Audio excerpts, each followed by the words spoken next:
Alright, ladies and gentlemen of the YouTube citizens, y'all know who this is. This is your boy Dash True Inferno. And before we get on with today's review, let me show y'all the results. Now, it came down to the 4 Rough Riders albums, and then there was X by DMX, Money, Power, and Respect by The Lox, Let There Be Eve, Rough Riders First Lady by Eve, and Kiss of Death by Jadakiss. And this was a landslide. I mean, this was no joke right here. And then there was X by DMX, one just overwhelming the other 3 Rough Rider albums. So that's what I'm reviewing. Now, like I said in a old review that I done on one of DMX's earlier albums, I never really heard of the first 3 DMX albums until his 4th one came out, which was Grand Champ. But here we go. I heard it, then there was X recently. You know, I've been had it, but I never really sat down and actually listened to it until now. So yeah, there you go. Now let's get on with the review. So again, I had to say that 3 times. And then there was X, was his 3rd, see right there, studio album. This album is very unique. It was released on December 21st, 1999. Now remember that date, remember that year actually. And it was released under Rough Riders Entertainment and Def Jam Recordings. In the year 2000, it was certified 4 times platinum, and then later 5 times platinum. And this album was nominated, that means it didn't win, but it was nominated for Best Rap Album at the 2001 Grammys. Wait, so this album came out in 1999, and it was nominated for the Grammy show, which was in 2001. What the heck are they doing? Oh gosh, don't get me started on that again. So this album was actually recorded in 1999, if you can believe that or not. So like I said, this was DMX's 3rd album, and DMX, he got a strange history regarding his albums earlier in his career. Because remember, he came out with I think it was 3 albums in 1 year, or 2 albums in a mixtape, if memory serves me correctly. Yeah. He came out with It's Dark and Hell is Hot, Flesh of My Flesh, Blood of My Blood, both in the same year. I reviewed Flesh of My Flesh, Blood of My Blood. And then, of course, a year later, he did And Then There Was X. So, and actually, his 4th album was called The Great Depression. That was the first DMX album I got. Grand Champ was his 5th. And I also got that one as well.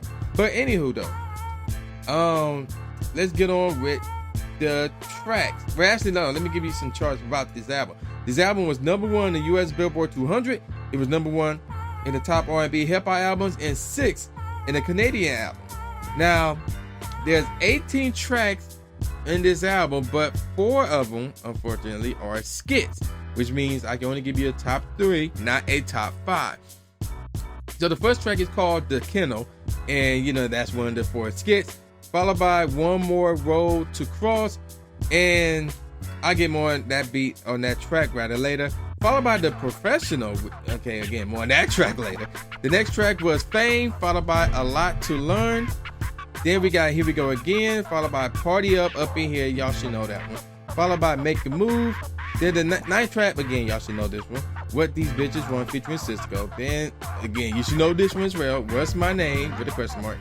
Track number 11 was More to a Song. When I say 2, I mean the number 2, not T-O, not T-O-O, but the actual number 2. Track number 12 is called Don't You Ever, followed by The Shakedown. Then track number 14 called DXL, and then in parentheses, Hard Right, featuring The Lox and Drag On. Track number 16 called Coming For Ya, and that's coming without a G. And then track number 16 is called Prayer Number 3. So obviously he does his little prayer tracks in these albums, and this is obviously his 3rd album, so this is his 3rd time doing it. And then track number 17 rather, is called Angel, featuring Regina Bell. And then the 18th track, which is a bonus track, is called Good Girls, Bad Guys, which is a bonus track again, and that one featuring Dime. And actually, let me give you y'all the producers. I forgot to do that. So we got D and Rod Dean, who are the executive producers. We also got Swiss Beats, obviously, PK, I'm assuming that's P Killer Tracks, Dane Greasy of Gotti from Murder Inc., yes, Nokia, and DJ Shook. And we also got Self Service and Charlie Sugar Bear Charles and Billy Gray. And that's it for the producers who were a part of this album. So and here's why this album was neat. going to this 3 singles. There are 3 singles, and y'all all should know what they all are. What's My Name, Party Up in Here, which was up in here is in parentheses, and What These Bitches Want. Now, all 3 of these singles came out after the album dropped. That's why this album is unique, because out of all these, all these years, I have never heard of singles coming out after the album was dropped. I never heard of that. So, I mean, I could be wrong, but me personally, I don't recall that. So that's why it's unique. Now let's get on with the 3 singles. The first of the 3 singles was My Name. So that one came out January 10th, 2000. And obviously it had a music video, and I saw that one multiple times. It did make the charts. It was 67 on the Billboard Hot 100, 23rd in the Hot R&B Hip Hop Singles and Tracks, and 11th on the Hot Rap Singles. And obviously, like I said, it had a music video, and the music video is somewhat similar to Lenny Zamboni's Kravitz, Are You Gonna Go My Way, and Mint Conditions, Is This Pain or Pleasure. Now, this music video also featured guest appearances from Jay-Z, Ja Rule, Rough Riders, Herb Gotti, and Murder Inc. And yeah, there you go with that. I'll get more on this song later. Now, the next single is called... Wait a minute. No, that's not the next single. The next single actually is called... wait, what? Okay, so, they came out around the same time. But we're going to go over this one. So, yeah, it actually says the second single. Party Up in Here. So, this came out June 6th of 2000. And it was, the highest charting and most successful single ever by DMX. So, it was number 27 on the U.S. Billboard Hot 100, 6 in the U.S. Hot R&B Hip Hop Songs, 11 in the Hot Rap Songs, and 7 in mainstream Top 40. And by the end of the year 2000, it was still on the Billboard Hot 100 for as high as 71st. Now, and there are 3 versions of this song. There's obviously the album's version, the explicit album, the dirty version, a censored album version, and a radio version of this album. And this song was voted number 56 on VH1's 100 Greatest Songs of the 2000s. So yeah, this song was pretty good, and obviously it was in popular culture. I ain't gonna get into it, but it's been all over the place. In fact, it was actually one of my mom's favorite songs. Actually, I crap you not. And let me get on with the music video, which I haven't seen it yet. So the music video displays DMX as being caught up in a chase of mistaken identity at a bank holder. The video premiered on the week of April 3rd, 2000, which is pretty odd since the single was released June 6, 2000. Now, it also had, no, that's the other single. Let's get to that right now, actually, the other single, which is What These Bitches Want. Now, for the radio version, is What You Want. And this one features Cisco.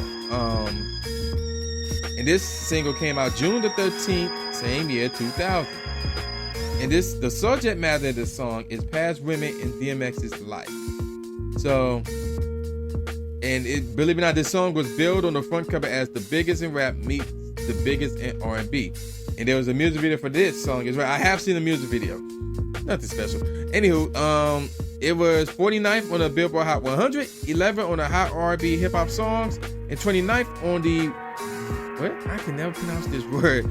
The Rhythmic Billboard, the Rhythmic charts, right? So yeah, there you go with that. So that's basically it for the 3 singles. And let's get on with my favorite tracks off of this album. So from the bottom up, What These Bitches Want. And it is a cool song. It's a successful song. It's a successful single. It's just not the best song off of this album. Like, if this was on any other album, I would say it would be in the middle of the pack or something along those lines, depending on what the album is.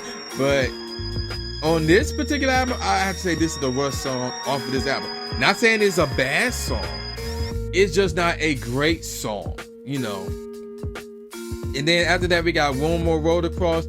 Now, the snare was and you can tell that Swiss Beats made this one, which is pretty ironic because of a beat, that not a beat, but a song that I'm gonna name later on, where the same snare was used and it fit, but Swiss Beats didn't produce the beat, or the track rather. So yeah, but One More Road to Cross, not a bad song, but again, the snare was, it didn't feel right here. Next up, Party Up in here. That's another one of those songs. Like, it's a hype song. They still play it to the clubs to this very day. A very, very, very successful song, single as well. But again, it wasn't bad, but it wasn't great either, in my opinion. You know, like I said, my mom loved the song. Me, okay, yeah, you know, I bang it once on the blue moon, but all right. After that, we get to the more great songs right here. We got Angel featuring Regina Belle. That was good. Good Girls, Bad Guys featuring Dime. Obviously, Don't You Ever was a good song. More to a Song, ironically, was a good song as well. Also, actually, that was the one right there. More to a Song, actually. When you hear the snare to that one, it's the same snare used in One More Road to Cross, but it fits. And this one was produced by P. Killer Track. And I'm like, yo, that was actually kind of dope right there. Then, of course, we got Here We Go Again. Amazing right there. And then we got Fame right there. And after that is Coming For You. And this one was a tough one because I really want Make a Move to be in my top 3. Because this song is fire. It really was fire. But, and if this was a top 5, obviously this would be the 4th best song off the whole album. But I can only give you a top 3, and this was on the outside looking in for these 3. So let me get to the 3rd best song off the whole album, The Professional. This is a close to actually I'm gonna say this is a mellow out song. And you know how I feel about the mellow out songs, and it has to be on point. Like I said, Angel's a mellow out song, and even though it was good, it was really great, but it wasn't on point for me where I could just truly mellow out. This one is up there, and this was really dope as well. That's why, to me, I put that number 3. Number 2, and this the one that kicked Make a Move off my top 3. DXL Hard Right featuring the Locks and Dragon. And I heard this, I'm like, yo, this gotta be in my top 3. I'm sorry, Make a Move, but this song right here featuring the Locks and Dragon. I mean, come on, man. The Locks and Dragon. Come on, man. And never mind the names, but the beat was out cold. The lyricism was fire. I mean, it was out cold.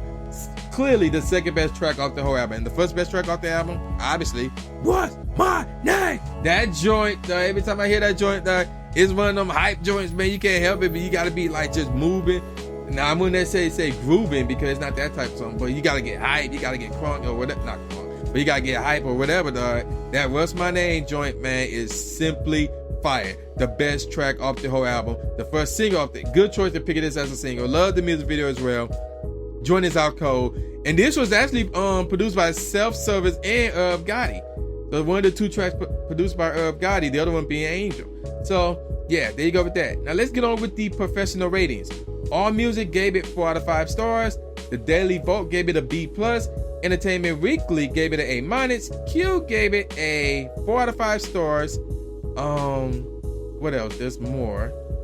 Rap Reviews gave it 7 out of 10, excuse me. Rolling Stones gave it 3 out of 5. And The Source gave it 3.5 out of 5 stars.